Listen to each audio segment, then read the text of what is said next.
Assalamualaikum warahmatullahi wabarakatuh. Kita bertemu kembali di kuliah keempat.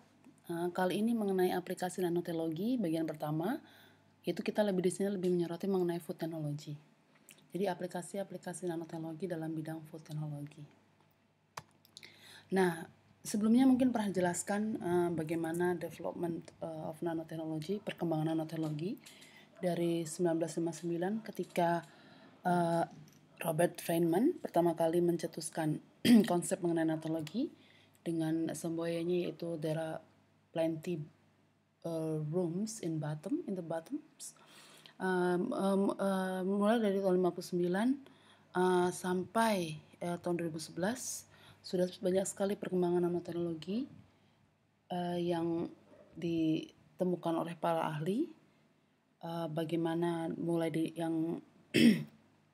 mulai diterapkan di dalam industri juga sudah banyak perkembangan nanoteknologi mulai dari tahun 59 sampai tahun 2011. Dari diterapkan mulai dari bioteknologi sampai ke lingkungan dan sebagainya.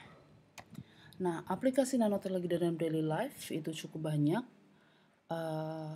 Dari berbagai jenis macam material yang ditemukan, itu dapat memberikan kontribusi yang nyata dari dalam bidang energy storage, kemudian defense and security, metallurgy and materials, electronic, optical engineering and communication, biomedical and drug delivery. Terutama di sini banyak langkah-langkah inovatif yang ditemukan, dan sehingga kita dapat memperbaiki dan meningkatkan efikasi dari sebuah zat aktif secara farmasi atau active pharmaceutical ingredients, agriculture and food, cosmetic and paints, bioteknologi, dan juga tekstil. Nah, dapat kita gabungkan menjadi 4 besar bidang, yaitu medicine, food and cosmetic, human environmental health, teknologi, dan industri. Untuk bidang medicine sendiri, nanoteknologi banyak digunakan sebagai cancer detection dan diagnosis using nanomaterial for imaging and biomarker detection. Kemudian drug delivery for targeted drug administration menggunakan Mesoporous silica dan aurum. Prevention and control using research with nanotechnology. Nanobiosensor for management and control of diseases. Dan juga food and cosmetic. Jadi food packaging for better shelf life, untuk penyimpanan lebih baik. Kemudian nanosensor untuk temperatur monitoring, dan juga untuk protection menggunakan nanoclay. Bioavailability for nutrients and improve using nanocapsule. Kemudian nanosize powder increasing supplement uptake. Additives in creams and sunblock seperti TiO2 dan zinc oxide di bidang kosmetik. Selain itu juga human environmental health, juga water purification menggunakan nanomaterials, nanokapsul untuk pesticide delivery, dan juga control release fertilizer, pupuk yang dapat lepas lambat sehingga dosisnya dapat diatur sesuai dengan kebutuhan dari tanaman, dan juga dosisnya bisa diatur sesuai dengan misalnya dengan menggunakan smart release, seperti ada pH dan pH tanah yang berubah, dan begitu baru rilis bisa diatur pelepasannya. Kemudian nanotechnology applied for textile for improved protection. Kemudian nanotubes yang digunakan untuk meningkatkan efisiensi dari panel surya. Untuk bidang teknologi industri, quantum dots juga untuk LED merupakan salah satu penerapan nanoteknologi. Additives pada paint, coating, and primers. Improve physicochemical properties of construction materials dengan menggunakan prinsip-prinsip nanoteknologi. Dan untuk juga lighter and stronger automotive materials, seperti menggunakan prinsip-prinsip yang diambil dari alam yang kita kemarin sudah bahas, yaitu contohnya adalah paruh burung toucans atau burung rangkok kalau di Indonesia ya. Nah, pada pertemuan kali ini saya akan membahas lebih dalam penggunaan dalam food, aplikasi dalam bidang food technology. Nanoteknologi in food itu berkaitan dengan sifat dari makanan itu sendiri, yaitu bahan makanan atau bahan pangan itu relatif tidak uh, tidak tidak stabil. Artinya di sini adalah gampang rusak, gampang busuk, dan juga misalnya dan misalnya kan dibutuhkan ditransportasikan dari tempat A ke tempat B. Maka untuk delivery itu kita membutuhkan bagaimana packaging misalnya didesain sedemikian rupa sehingga dapat memperlambat kerusakan dari tanaman makanan tersebut. Jadi ada di sini 4 aspeknya, itu adalah produknya yang akan berupa delivery, packaging dan formulation, kemudian food safety and biosecurity yaitu nanosensor dan nanotracer. Dan untuk materialnya sendiri, beberapa material telah banyak digunakan seperti nanopartikel atau komposit atau nanostructure material atau nanoemulsion dalam food science dan teknologi. Nah, untuk processing sendiri banyak beberapa faktor, seperti harus memperhatikan heat mass transfer, kemudian reaction engineering dalam nanoscale, nanobiotechnology, dan juga molecular synthesis. Nah, nanoteknologi for encapsulation ini contohnya adalah untuk mengenkapsulasi dari bioaktif, komponen bioaktif yang terdapat dalam suatu makanan. Contohnya misalnya adalah bioaktif compound yang dalam makanan, misalnya kurkumin atau misalnya beta glukan. Nah, itu jadi bioaktif jadi kita ingin meningkatkan bioavailability. Bioavailability adalah jumlah dari bioaktif compound yang dapat masuk ke dalam bloodstream. Nah, dengan meningkatkan bioavailabilitas dan delivery, maka efikasinya akan efikasi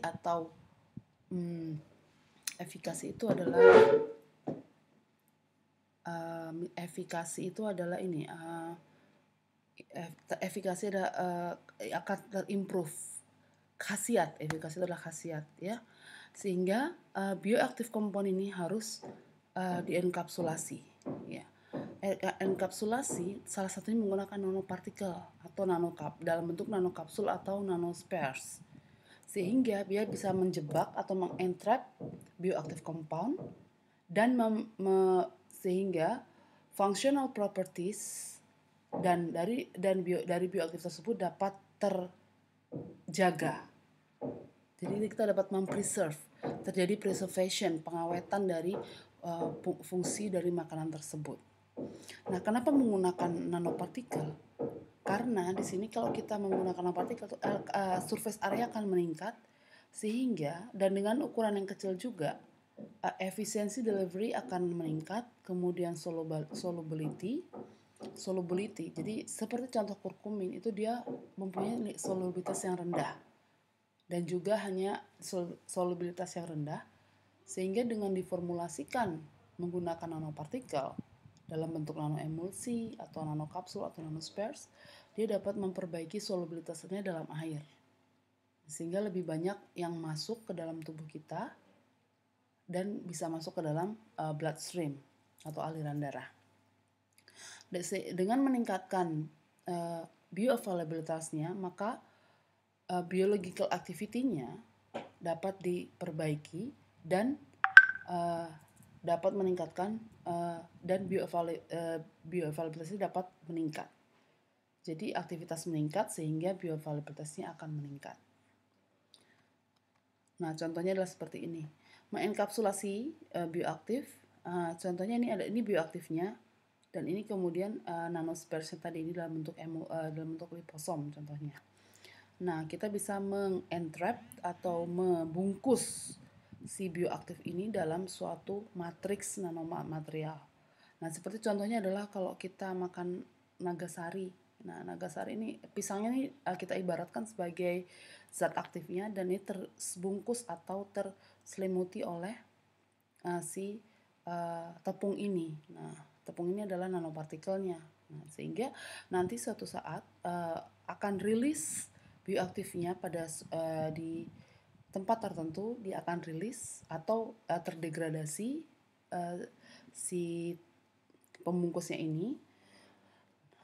Untuk sebagai contoh untuk kurkumin atau untuk zat aktif lainnya, ketika dia diaplikasikan secara oral, maka dia harus tahan terhadap digestive enzim yang ada di lambung, kemudian temperatur dan pH di lambung sebelum dia terserap di usus 12 usus di gestational tract selanjutnya. Oleh karena itu pentingnya di sini adalah enkapsulasi sehingga kita bisa mempertahankan biological activity atau mempertahankan dari degradasi yang disebabkan oleh enzim, temperatur maupun pH yang ada di sistem di upper digestive sistem yang ada di pencernaan kita. Nah, contoh-contoh dari nanocarrier enkapsulasi yang sudah digunakan dalam enkapsulasi bioaktif dari bahan-bahan makanan. Contohnya adalah di sini adalah carbon nanotube, kemudian dendrimer, liposom, ada metallic nanoparticle, kemudian quantum dots dan polymeric micelles, polymeric nanoparticle. Nanti dapat dibaca di buku reading material yang saya berikan. Nah, contohnya adalah carbon nanotube seperti atau liposom, ya. Liposom untuk bisa deliver gene, protein, peptide atau komponen lainnya. Nah, dia bisa membuat lebih bioavailability-nya lebih tinggi. Jadi bisa mendelivery dengan sel aktif maupun pasif. Contohnya itu. Nah, sedangkan aplikasi lain nanoteknologi adalah dalam food packaging, ya. Food packaging, challenge yang dihadapi adalah untuk penyediaan food packaging ini atau kemasan makanan itu dia non sustainable production, kemudian lack of recyclability karena kita sekarang adalah banyaknya kita menggunakan plastik, ya, dan plastik itu juga isu-isu sekarang ini tentunya kan kita plastik itu dapat menjadi bisa tidak terdegradasi dalam waktu yang lama, sulit untuk terdegradasi, dan di recycle pun juga terbatas. Tidak semua plastik yang kita gunakan tuh dapat di recycle. Nah, plastik yang ada sekarang itu dia biasanya mempunyai mechanical atau barrier properties yang kurang, ya. Kemudian weak barrier properties to vapor and gases. Nah, ini yang menyebabkan permasalahan busuk dan sebagainya makanan itu adalah dia tidak bisa menjaga kesetimbangan water vapor dan gas. Dan juga selainnya itu adalah challenge-nya adalah adequate shelf life for their products while maintaining the optimal quality and safety of the product. Jadi di sini shelf life-nya itu terbatas, sedangkan kita sementara juga dia harus mempertahankan kualitas dan safety. Jadi kualitas dan juga keamanan dari produk yang dikemasnya. Itu adalah challenge yang dihadapi. Nah, fungsi dari packaging sendiri ada 4. Pertama, containment, ya. Kedua adalah protection and preservation. Ketiga, convenience. Keempat, communication and marketing. Jadi ada 2 pendekatan di sini adalah untuk protection dan preservation ada pendekatan yang dinamakan active packaging. Nah, active packaging itu dia mempunyai fungsi sendiri, ya. Di sini enhance the protection function by incorporating into it active compounds such as antimicrobial compounds, preservatives, oxygen absorbers, water vapor absorbers, and ethylene removers. Jadi, dalam kasus ini, active packaging dapat meningkatkan protection dengan kita menambahkan active compound, mungkin nanomaterial yang bisa bersifat antimikrobial, kemudian kita bisa membuat sebagai oxygen absorbers atau water vapor absorbers yang dihasilkan dari ketika kita menyimpan makanan tersebut. Dan juga ethylene removers, karena ethylene itu bisa mempercepat kematangan suatu makanan, contohnya buah-buahan. Itu active packaging. Kalau intelligent packaging sebenarnya adalah dia bisa memberikan informasi dan kepada consumer seperti quality food, kualitas dari makanan itu secara real time. Jadi misalnya ada suatu sensor, nanosensor atau label gimana, kita bisa ini makanan ini tidak layak atau masih layak untuk dikonsumsi. Itu ada. Jadi approach dari yang digunakan saat ini yang menggunakan prinsip-prinsip nanoteknologi ketika kita memproduksi kemasan makanan. Nah, nanokomposit digunakan untuk meningkatkan mechanical properties, jadi sifat-sifat mekanis, dan barrier properties, jadi menghambatan ya, barrier itu dari food packaging.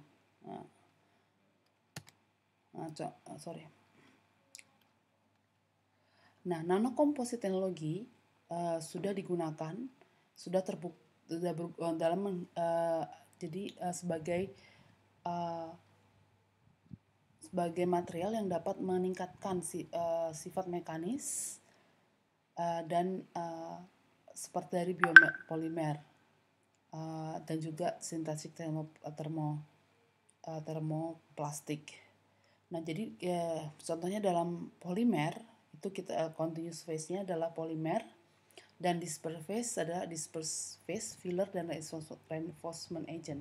Jadi bayangkan di sini adalah plastik polimer, namun kita menambahkan titik-titik di situ sebagai filler ataupun reinforcement agent.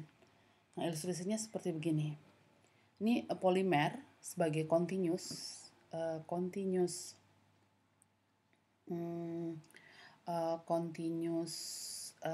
phase ditambahkan material tertentu nanokomposit seperti nanopartikel seperti nanoplatelets, nanotubes, nanofiber, nanowires. Jadi dicampurkan dalam matriks polimer tersebut. Sehingga jika jadi ada misalnya ini hanya satu saja polimer, jadi satu fase saja, maka nanti akan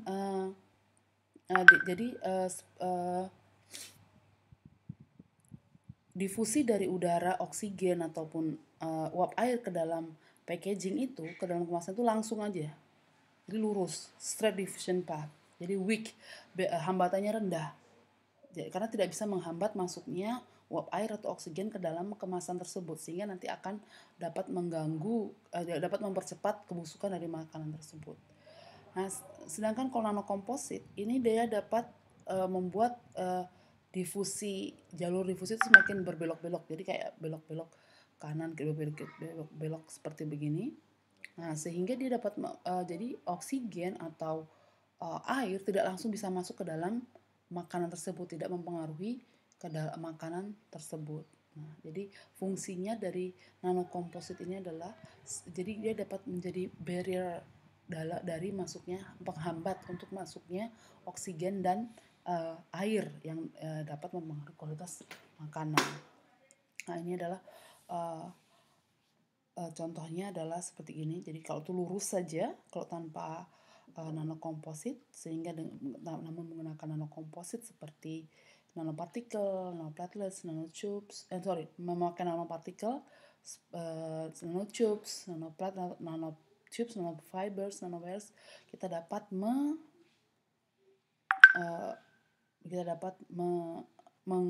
memodifikasi difusi dari water vapor dan oksigen. Selain itu, penggunaan nanopartikel dalam polimer ini akan meningkatkan stiffness, tensile strength, toughness, shear strength, delamination, resistance, fatigue, barrier properties, thermal properties, dan optical properties dari kemasan yang kita buat. Nah, kalau active packaging sendiri, active packaging, active komponen itu dapat active komponen yang akan kita tambahkan. Itu bisa active komponen itu tentu akan memberikan memberikan active komponen itu memberikan proteksi ya terhadap terhadap makanan yang kita kemas, yaitu seperti dia bisa membuat kontrol release of antimicrobial. Jadi kita bisa tambahkan antimikrobial di situ, kemudian oxygen scavenging, mengambil oksigennya, kemudian meremove vapor atau uap air, kemudian absorption, bisa menyerap dari moisture dan sebagainya. Nah, jadi yang sama prinsip tadi adalah active packaging concept, menggunakan prinsip-prinsip nanoteknologi, kemudian kita bisa membuat active component carrier system di sini. Nah, ini dalam kemasan packaging. Jadi kita kemudian ini ada environment factor, kemudian headspace, mikrobial, jadi bisa menyerap oksigen yang terhadap jadi dari kemasan tersebut bisa kita merilis antimikrobial, kemudian bisa oksigen menyerap oksigen dan udara, air dan CO2 dan sebagainya, organik volatile seperti etilen dan sebagainya, sehingga pada akhirnya kita dapat meningkatkan umur simpan dari makanan tersebut. Sedangkan kalau intelligent packaging sama, jadi kita hanya mengaplikasikan indikator atau sensor ya, sehingga akan memberikan informasi pada konsumen, misalnya apakah makanan itu layak atau tidak, kemudian bisa bisa men-track penyimpanan selama proses penjualan dan sebagainya. Jadi dan ini membuka product information kepada para customer dengan menambahkan indikator atau sensor. Oksigen indikator, kemudian waktu, temperatur dan humidity, dan freshness indicator yang bisa dipakai. Nah, jadi nanosensor itu terdiri dari carbon nanotube, misalnya untuk sensor level dari capsaicinoids, yaitu active ingredients pada chili peppers, detection pathogen bisa pakai NMs, electronic nose untuk wine, anggur, kemudian array biosensor untuk foodborne contaminants, kemudian lab on chip microfluidic device, ini contohnya. Dan nanosensor yang dipakai banyak untuk misalnya untuk mendeteksi patogen seperti salmonella, dan mempunyai deteksi limit yang kecil ya, gold nanoparticle, gold nanorods dan lain sebagainya untuk sebagai E. coli dan jenis patogen lainnya. Jadi kita di sini goalnya memakai nanosensor adalah untuk meyakinkan bahwa makanan yang kita konsumsi itu tidak menimbulkan bahaya kepada konsumen selama preparasi dan juga konsumsi ya. Jadi makanan itu harus diproteksi dari any type of physical and chemical biological contamination during processing, handling, and distribution. Nah, safety issue yang terpenting juga. Nah, yang apa sih risiko-risiko penggunaan nanoteknologi dalam food teknologi ini adalah misalnya gimana direct contact dengan nanomaterial dengan manusia. kemungkinan termakan ketika prosesnya ya. Karena some nanoparticles telah dilaporkan dapat menginjus intracellular damage, kemudian pulmonary inflammation dan juga vascular disease. Ini harus dipertimbangkan dan harus dimulai riset mengenai toxicity dari nanopartikel. Mungkin teman-teman bisa nanti mulai membaca paper-paper mengenai toksikologi dari nanomaterial. An increase in bioaccumulation of foreign matter in human blood cell and tissues, high usage organic solvent and emulsifier for preparation, juga nanti penggunaan organik solvent juga akan berpengaruh ya. Jadi kita harus mengeksplorasi lagi toxicity dan kemudian toksik dari nanomaterial misalnya setelah digestion, kemudian bagaimana behavior mereka di gastrointestinal tract dan possible interaction with biological systems. Nah, itu demikian pengantar kuliah saya untuk mengenai food nanotechnology. Jadi aplikasi dari nanoteknologi dalam bidang food technology. Mohon teman-teman juga bisa membaca dan membaca juga di jurnal-jurnal mengenai tambahan material ini. Jadi harus aktif juga mencari tambahan informasi mengenai penggunaan nanoteknologi di bidang pangan. Ya. Terima kasih. Wassalamualaikum warahmatullahi wabarakatuh.